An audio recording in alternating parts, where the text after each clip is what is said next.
کے ساتھ خاکساری کے ساتھ آگے چلنے کے لیے ریلیکس ماحول میں ان کو ہر طرح کی آفر دینے کو تیار ہوں. لیکن اگر ان سب باتوں کے بعد کوئی یہ سمجھتا ہے کہ کوئی ڈنڈے کے زور پہ یا پہلے جس طریقے سے انہوں نے حرکات کی ہیں ہمارے ساتھ آپ کے سامنے ہے, میں اس ڈیٹیل میں نہیں جاتا, ہم نے آگے بڑھنا ہے. میں پچھلی باتوں کو اگر ریپیٹ کرتا رہا ہوں ان میں لگا رہا تو میرے خیال میں ہم آگے نہیں بڑھ سکتے. کسی کا اگر یہ خیال ہے کہ ایسی پالیسی اختیار کر کے ہمارا منہ بند کیا جائے گا, ہمارا راستہ روکا جائے گا, تو یہ ان کی بھول ہے. میں کلیئر بتا رہا ہوں, میں جب تک کرسی پہ بیٹھا ہوں میں کمپرومائز نہیں کروں گا, نہ اپنے صوبے پہ نہ اپنی عوام پہ. صاحب یہ ہمیشہ ہم نے دیکھا ہے کہ جب بھی وفاق میں نون لیگ کی حکومت آتی تو خیبر پختونخوا ہارٹ اٹیک کا بحران شدید ہو جاتا ہے. دوسرا میرا یہ سوال ہے کہ خزانہ خالی ہے, صحت کارڈ کو بھی بحال کرنا ہے, یہ آپ نے رمضان پیکج بھی دیا, تو کس طرح مینج کریں گے آپ, کیونکہ یہ تو اربوں روپے اس پر لاگت آئے گی. دیکھیں جی, ہمارا جو خزانہ جو خالی اللہ نہ کرے خالی خزانے کو, لیکن اگر ہم اپنے پاؤں اپنی چادر کے مطابق پھیلائیں اور اپنی پریورٹیز کو ہم رکھ لیں سامنے, تو میرے خیال میں کبھی خزانہ خالی بھی نہیں ہوگا اور حالات بھی ٹھیک رہیں گے. ہم نے پریورٹائز کیا ہے. پریورٹی 1 امن و امان ہے, پریورٹی 2 لوگوں کی ویلفیئر ہے, غربت کا خاتمہ ہے, روزگار ہے. پریورٹی 3 پہ پھر ہمارے پاس ہے کہ ہم نے بہتر جو سہولیات دینی ہے تعلیم کے حوالے سے, روزگار کے حوالے سے اور ہیلتھ کے حوالے سے. اس کے بعد ہمارا پھر آتا ہے ڈیولپمنٹ. تو ہم ان چیزوں کو دیکھیں گے, اپنی پرائرٹی کے مطابق کام کریں گے, اور انشاءاللہ آپ پریشان نہ ہو. انشاءاللہ ہمارا خزانہ جب ہمیں حق ملتا رہے گا تو کبھی بھی خالی نہیں ہوگا. نیت ٹھیک ہونی چاہیے, عزم ٹھیک ہونا چاہیے. عوام پہ جب لگانے کی نیت سے ہم خزانے کے اوپر خزانے کو استعمال کریں گے تو اللہ بھی ہماری مدد کرے گا انشاءاللہ. علی امین صاحب, پی ٹی آئی کا موٹو ہے موروثی سیاست کا خاتمہ, لیکن کچھ الزام یہ لگ رہے ہیں کہ آپ کی جو کیبنٹ تشکیل دی گئی اس میں موروثی سیاست کو پروان چڑھایا گیا اور اس میں بدترین اس میں موروثیت کو رکھا گیا. جی دیکھیں, موروثی سیاست میں جو ہے 2 پہلو ہیں. ایک ہے کہ آپ میرٹ کے بغیر کریں, ایک ہے میرٹ. اب کسی کا بھائی ہونا, رشتہ دار ہونا کوئی گناہ تو نہیں ہے. اگر ایک بندہ میرٹ پہ ہے, عوام کے ووٹ پہ جیت کے آتا ہے, عوام کے مینڈیٹ سے آتا ہے, تو اس کو آپ موروثی سیاست نہیں کہہ سکتے. اب 24 بندوں میں سے 2-3 بندوں کا آپ نام لے رہے ہیں, تو میرے خیال میں وہ لوگ ہیں جنہوں نے پارٹی کے لیے بڑی قربانیاں دیں, اور ان پارٹی کی قربانی کی بنیاد پہ ان لوگوں کو موقع دیا گیا کہ چونکہ ایک قربانی دینے والے لوگ ہیں تو آپ کی ٹیم میں ڈیلیور کریں. تو میرے خیال میں اس طرح کی چھوٹی چھوٹی باتوں پر اس طرح کی جو تنقید شروع ہو جاتی ہے, میرے خیال میں اسی وجہ سے پاکستان آگے نہیں بڑھ رہا کہ ہم لوگ چھوٹی چھوٹی باتوں پہ ان پہ ڈسیشنز کر کے اپنا ٹائم ضائع کر رہے ہیں.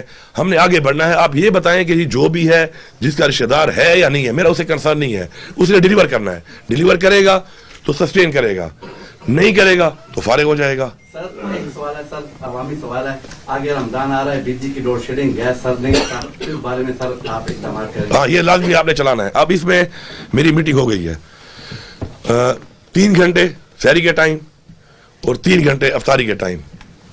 لوڈ شیڈنگ کسی بھی گاؤں میں بات کر رہا ہوں, اگر ہوگی تو ایز پر کمٹمنٹ میرے ساتھ کی ہے پیسکو چیف نے, وہ اس کو وائلیٹ کرے گا.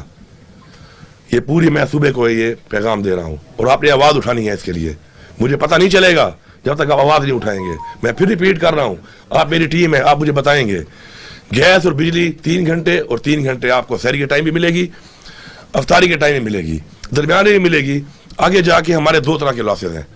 ایک ہمارا ہے تھیفٹ, چوری, ایک ہمارا ہے لائن لاسز. اس پہ ہم نے گرڈس کو اپریٹ کرنا ہے اور اپنی لائنز کو چینج کرنا ہے, تاریں چینج کرنی ہے. اس پہ بھی ہماری میٹنگ ہوئی ہے. ہم پہلے جائیں گے ٹورڈ جو ہماری لائن لاسز ہیں, جو سسٹم میں ہمارے فلاز ہیں ان کو دور کریں گے, تاکہ وہ جو 17-18% ہے وہ کور ہو جائے.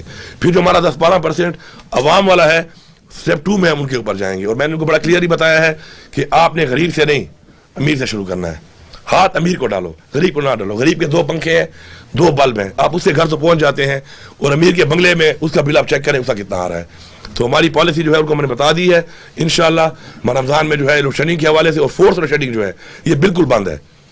اس کے اوپر کوئی کمپرومائز نہیں ہے. جو شیڈیول دیا گیا ہے اس شیڈیول کے علاوہ اگر آپ کی لائٹ کاٹی جاتی ہے, ادر دین کا ایشو ہو گریڈ کا یا کوئی فالٹ ہو اس کے علاوہ, تو بالکل آپ اس میں میرے تک آواز پہنچائیں. میں انشور کروں گا کوئی ایسا نہیں کر سکتا کہ ہمارے پہ فورس شیڈنگ کرے. ہمارا جو حق ہے ہمیں ملے گا انشاءاللہ.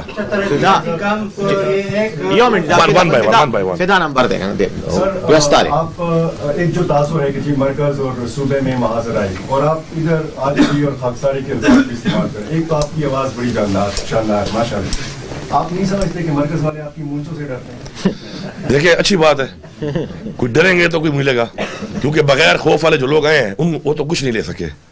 تو اچھی بات ہے, میں یہ کہہ رہا ہوں کہ میری عاجزی اس لیے ہے کہ اللہ تعالیٰ نے عاجزی کو پسند کیا ہے، لیکن اللہ تعالیٰ نے پھر یہ بھی کہا ہے کہ اپنے حق کے لیے آواز اٹھاؤ. امر بالمعروف کا بھی کہا ہے کہ حق اور باطل کی جنگ میں حق کا ساتھ دو. تو یہ باتیں ساتھ ساتھ ہیں. تو اگر کوئی ڈرتا ہے اس بات سے کہ میں کوئی آؤٹ آف نو وے کچھ ایسا کروں گا، تو یہ کبھی بھی نہ میری پالیسی میں ہے، نہ میرے لیڈر عمران خان کی پالیسی میں ہے. ہاں، حق کے لیے کھڑا ہونا، حق کے لیے آواز اٹھانا اور اپنا حق مانگنا اور لینا جو ہے، اسی لیے اس عوام نے ہمیں ووٹ دیا ہے، مینڈیٹ دیا ہے. یہ عوام کے لیے ہم نے کرنا ہی کرنا ہے، اس میں کوئی دوہری رائے ہے ہی نہیں. جو سابق وزراء کے بارے میں ایک دو سال سے ترقیاتی کام بنے، کنٹریکٹر بھی کبھی کبھار پریس کلب بھی آتے ہیں اور احتجاج بھی انہوں نے کیے. کب ترقیاتی ریلیزز جاری ہوں گے تاکہ ان کے ساتھ وہ جو کنٹریکٹر ہیں ان کے ساتھ پورے معیشت کا پہیہ ریلیٹڈ؟ سارے سوالات تو نہ کرو، آگے میرے خیال آگے نہیں مل رہا. جی پلیز.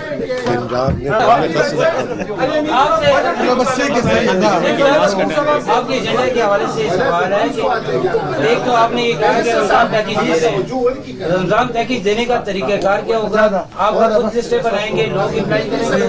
دوسرا یہ آپ صحت انصاف کارڈ جو آپ نے ایکٹیو کر دیا ہے، پچھلے دنوں ایک اسٹوری آئی تھی کہ 8,000-9,000 روپے میں جو اپینڈکس کا آپریشن ہوتا ہے وہ صحت کارڈ پہ 1,46,000 روپے میں ہوا ہے. تو وہ جو ایکسٹرا چارجز لوگ ڈالتے ہیں یا ڈاکٹر یا ہاسپٹل، یہ عام عوام کے حصے میں جو آپ نے 10 لاکھ ڈالے ہیں، تو یہ تو میرا خیال سے ان کو لوٹا جا رہا ہے اور خزانے کو بھی ساتھ. جی کابینہ میں ماہ سیام میں اشیاء پردنوش کی سرکاری نرخوں پر دستیابی کے لیے کوئی فیصلہ ہوا ہے کہ نہیں، یہ بتائیں. اچھا، پہلا جو دوزوں کے خلاف سر ذخیرہ دوزی ہو رہی ہے اس وقت، پیاز پہلی جو بات انہوں نے کی ہے ہیلتھ کارڈ کے حوالے سے، آپ کو پہلے میں نے بتا دیا کہ بہت سے ہاسپٹل ایسے تھے کہ جنہوں نے ابیوز کیا اس چیز کو، ان کو ہم نے ڈیلیٹ کر دیا، نکال دیا ہے. اور اب اس 1 مہینے میں ریویو ہوگا. ہم نے اس کو سسٹینیبل بنانا ہے، ریویو کرنا ہے. اس میں جو باتیں آپ نے کی ہیں، نشاندہی آپ نے کی ہے، یہ ہم نے آلریڈی اسپیسیفکیشن کر لی تھی. کرنے کے بعد آج جو ہم لے کے آئے ہیں ایجنڈا میں، اس میں آپ دیکھیں گے ہاسپٹل بہت سارے نکال دیے گئے ہیں. یہ وہی ہاسپٹل سے کہ اس میں جو غلط طریقے سے اوور بلنگ کر رہے تھے. مزید اس کو بہتر کرنا ہے، ٹرانسپیرنٹ کرنا ہے اور اس سے بڑی بات سسٹینیبل کرنا ہے، تاکہ سسٹینیبل ہو اور ہم وہ بوجھ اٹھا بھی سکیں. اور اس میں کچھ اور بھی ہم نے ریفارمز کرنے ہیں ابھی. فار ایگزامپل میں بھی فری علاج کروا رہا ہوں یا کرا سکتا ہوں. یہ جائز نہیں ہے. مجھے یہ چاہیے کہ خاص پرسنٹیج مجھے جمع کرانی چاہیے تاکہ میرے ان پیسوں سے کسی غریب کا علاج فری ہو. تو ہم نے اس کو مزید بہتر کرنا ہے، اس میں ہم نے ریویو کرنا ہے، اس کا بہتری لانی ہے. دوسری جو بات آپ کر رہے تھے رمضان پیکیج میں آپ کو بتایا کہ ٹرانسپیرنسی کے لیے ہمارے پاس جو احساس کا اور بس کا ڈیٹا ہے وہ ایک ٹرانسپیرنٹ ڈیٹا ہے. اس کے لیے میکینزم ہے. الفلاح بینک کے پاس بہت سارے سینٹرز ہیں جن سے وہ تقسیم کر رہے ہیں کیونکہ ہم نے جلدی کرنا تھا یہ. تو اس کے ذریعے وہ ہوگا انشاءاللہ، ٹرانسپیرنٹ طریقے سے ہوگا. اور ہم کیش دے رہے ہیں، اور ہم جو کیش دے رہے ہیں اس سے ماشاءاللہ جو اس وقت پنجاب میں دیا جا رہا ہے وہ 3,500 کا ایک خاندان کے لیے ہے. ہم پورا 10,000 کا دے رہے ہیں. اور ہم سامان نہیں لے رہے. ہم نے لوگوں کو لائنوں میں کھڑا نہیں کرنا، ہم نے لوگوں کی تذلیل نہیں کرنی. ہم نے لوگوں کو عزت سے وہ چیز پہنچانی ہے اور پھر ان کی مرضی ہے کہ جو ان کی ریکوائرمنٹ ہے اس کے مطابق وہ اپنا پرچیزنگ اسے کر سکیں. بجٹ کے مطابق